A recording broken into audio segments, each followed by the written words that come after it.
un señor muy viejo con alas enormes, Gabriel García Márquez. Al tercer día de lluvia habían matado tantos cangrejos dentro de la casa, que Pelayo tuvo que atravesar su patio anegado para tirarlos al mar. Pues el niño recién nacido había pasado la noche con calenturas, y se pensaba que era causa de la pestilencia. El mundo estaba triste desde el martes. El cielo y el mar eran una misma cosa de ceniza. Y las arenas de la playa, que en marzo fulguraban como polvo de lumbre, se habían convertido en un caldo de lodo y mariscos podridos. La luz era tan mansa al mediodía, que cuando Pelayo regresaba a la casa después de haber tirado los cangrejos, le costó trabajo ver qué era lo que se movía, y se quejaba en el fondo del patio. Tuvo que acercarse mucho para descubrir que era un hombre viejo, que estaba tumbado boca abajo en el lodazal. Y a pesar de sus grandes esfuerzos no podía levantarse, porque se lo impedían sus enormes alas. Asustado por aquella pesadilla, Pelayo corrió en busca de Elisenda, su mujer, que estaba poniéndole compresas al niño enfermo, y la llevó hasta el fondo del patio. Ambos observaron el cuerpo caído con un callado estupor. Estaba vestido como un trapero. Le quedaban apenas unas hilachas descoloridas en el cráneo pelado y muy pocos dientes en la boca. Y su lastimosa condición de bisabuelo ensopado lo había desprovisto de toda grandeza. Sus alas de gallinazo grande, sucias y medio desplumadas, estaban encalladas para siempre en el lodazal. Tanto lo observaron, y con tanta atención, que Pelayo y Elisenda se sobrepusieron muy pronto del asombro y acabaron por encontrarlo familiar. Entonces se atrevieron a hablarle. Y él les contestó en un dialecto incomprensible pero con una buena voz de navegante. Fue así como pasaron por alto el inconveniente de las alas. Y concluyeron con muy buen juicio que era un náufrago solitario de alguna nave extranjera abatida por el temporal. Sin embargo, llamaron para que lo viera a una vecina que sabía todas las cosas de la vida y la muerte, y a ella le bastó con una mirada para sacarlos del error. Es un ángel les dijo. Seguro que venía por el niño, pero el pobre está tan viejo que lo ha tumbado la lluvia. Al día siguiente todo el mundo sabía que en casa de Pelayo tenían cautivo un ángel de carne y hueso, contra el criterio de la vecina sabia, para quien los ángeles de estos tiempos eran sobrevivientes fugitivos de una conspiración celestial. No habían tenido corazón para matarlo a palos. Pelayo estuvo vigilándolo toda la tarde desde la cocina, armado con un garrote de alguacil. Y antes de acostarse lo sacó a rastras del lodazal, y lo encerró con las gallinas en el gallinero alumbrado. A medianoche, cuando terminó la lluvia, Pelayo y Elisenda seguían matando cangrejos. Poco después el niño despertó sin fiebre y con deseos de comer. Entonces se sintieron magnánimos y decidieron poner al ángel en una balsa con agua dulce y provisiones para 3 días. Y abandonarlo a su suerte en alta mar. Pero cuando salieron al patio con las primeras luces, encontraron a todo el vecindario frente al gallinero, retozando con el ángel sin la menor devoción, y echándole cosas de comer por los huecos de las alambradas, como si no fuera una criatura sobrenatural sino un animal de circo. El padre Gonzaga llegó antes de las 7 alarmado por la desproporción de la noticia. A esa hora ya habían acudido curiosos menos frívolos que los del amanecer. Y habían hecho toda clase de conjeturas sobre el porvenir del cautivo. Los más simples pensaban que sería nombrado alcalde del mundo. Otros, de espíritu más áspero, suponían que sería ascendido a general de 5 estrellas para que ganara todas las guerras. Algunos visionarios esperaban que fuera conservado como semental para implantar en la tierra una estirpe de hombres alados y sabios que se hicieran cargo del universo. Pero el padre Gonzaga, antes de ser cura, había sido leñador macizo. Asomado a las alambradas repasó un instante su catecismo, y todavía pidió que le abrieran la puerta para examinar de cerca de aquel varón de lástima que más parecía una enorme gallina decrépita entre las gallinas absortas. Estaba echado en un rincón, secándose al sol las alas extendidas, entre las cáscaras de fruta y las sobras de desayunos que le habían tirado los madrugadores. Ajeno a las impertinencias del mundo, apenas si levantó sus ojos de anticuario, y murmuró algo en su dialecto cuando el padre Gonzaga entró en el gallinero, y le dio los buenos días en latín. El párroco tuvo la primera sospecha de impostura al comprobar que no entendía la lengua de Dios ni sabía saludar a sus ministros. Luego observó que visto de cerca resultaba demasiado humano. Tenía un insoportable olor de intemperie, el revés de las alas sembrado de algas parasitarias, y las plumas mayores maltratadas por vientos terrestres. Y nada de su naturaleza miserable estaba de acuerdo con la egregia dignidad de los ángeles. Entonces abandonó el gallinero, y con un breve sermón previno a los curiosos contra los riesgos de la ingenuidad. Les recordó que el demonio tenía la mala costumbre de recurrir a artificios de carnaval para confundir a los incautos.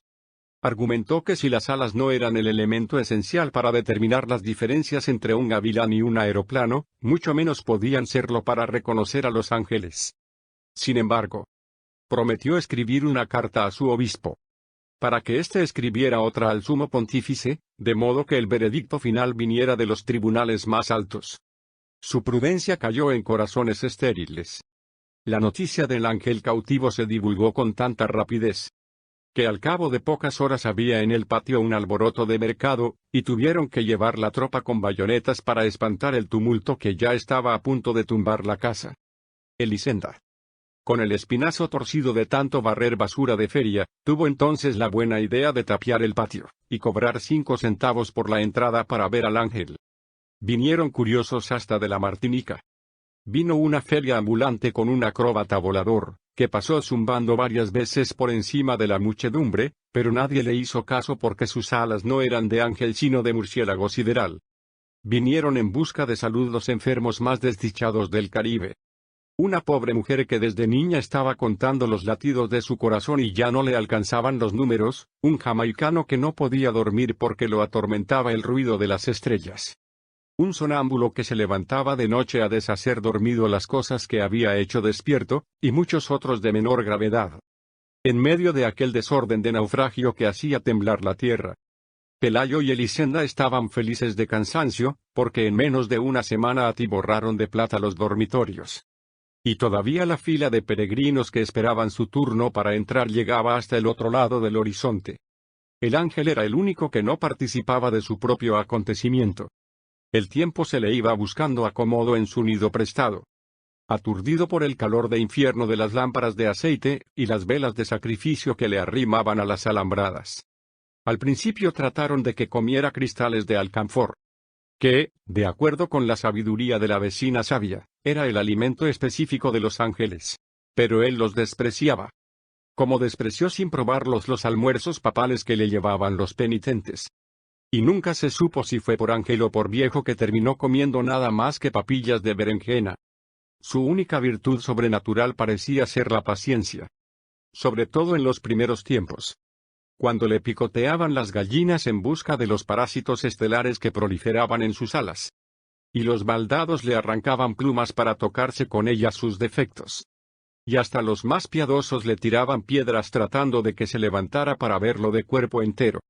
La única vez que consiguieron alterarlo fue cuando le abrazaron el costado con un hierro de marcar novillos, porque llevaba tantas horas de estar inmóvil que lo creyeron muerto. Despertó sobresaltado, despotricando en lengua hermética y con los ojos en lágrimas. Y dio un par de aletazos que provocaron un remolino de estiércol de gallinero y polvo lunar, y un ventarrón de pánico que no parecía de este mundo.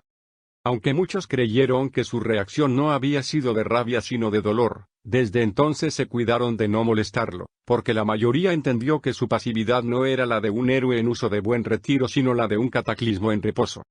El padre Gonzaga se enfrentó a la frivolidad de la muchedumbre con fórmulas de inspiración doméstica, mientras le llegaba un juicio terminante sobre la naturaleza del cautivo. Pero el correo de Roma había perdido la noción de la urgencia. El tiempo se les iba en averiguar si el convicto tenía ombligo, si su dialecto tenía algo que ver con el arameo, si podía caber muchas veces en la punta de un alfiler, o si no sería simplemente un noruego con alas. Aquellas cartas de parsimonia habrían ido, y venido hasta el fin de los siglos, si un acontecimiento providencial no hubiera puesto término a las tribulaciones del párroco. Sucedió que por esos días, entre muchas otras atracciones de las ferias errantes del Caribe, llevaron al pueblo el espectáculo triste de la mujer que se había convertido en araña por desobedecer a sus padres. La entrada para verla no solo costaba menos que la entrada para ver al ángel, sino que permitían hacerle toda clase de preguntas sobre su absurda condición, y examinarla al derecho y al revés, de modo que nadie pusiera en duda la verdad del horror. Era una tarántula espantosa del tamaño de un carnero, y con la cabeza de una doncella triste.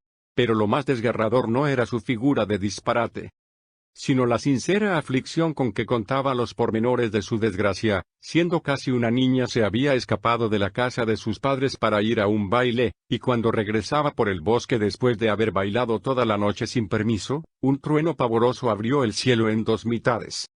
Y por aquella grieta salió el relámpago de azufre que la convirtió en araña. Su único alimento eran las bolitas de carne molida que las almas caritativas quisieran echarle en la boca. Semejante espectáculo, cargado de tanta verdad humana y de tan temible escarmiento, tenía que derrotar sin proponérselo al de un ángel despectivo que apenas si se dignaba mirar a los mortales. Además, los escasos milagros que se le atribuían al ángel revelaban un cierto desorden mental, como el del ciego que no recobró la visión pero le salieron 3 dientes nuevos. Y el del paralítico que no pudo andar pero estuvo a punto de ganarse la lotería, y el del leproso a quien le nacieron girasoles en las heridas. Aquellos milagros de consolación que más bien parecían entretenimientos de burla, habían quebrantado ya la reputación del ángel cuando la mujer convertida en araña terminó de aniquilarla. Fue así como el padre Gonzaga se curó para siempre del insomnio. Y el patio de Pelayo volvió a quedar tan solitario como en los tiempos en que llovió 3 días y los cangrejos caminaban por los dormitorios. Los dueños de la casa no tuvieron nada que lamentar. Con el dinero recaudado construyeron una mansión de 2 plantas, con balcones y jardines, y con sardineles muy altos para que no se metieran los cangrejos del invierno, y con barras de hierro en las ventanas para que no se metieran los ángeles. Pelayo estableció además un criadero de conejos muy cerca del pueblo, y renunció para siempre a su mal empleo de alguacil. Y Elisenda se compró unas zapatillas satinadas de tacones altos y muchos vestidos de seda tornasol, de los que usaban las señoras más codiciadas en los domingos de aquellos tiempos.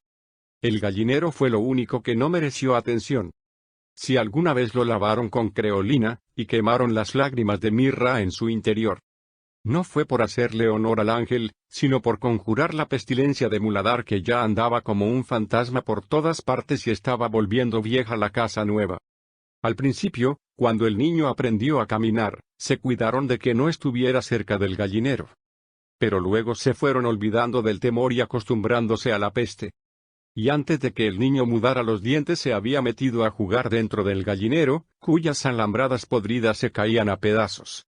El ángel no fue menos displicente con él que con el resto de los mortales, pero soportaba las infamias más ingeniosas con una mansedumbre de perro sin ilusiones.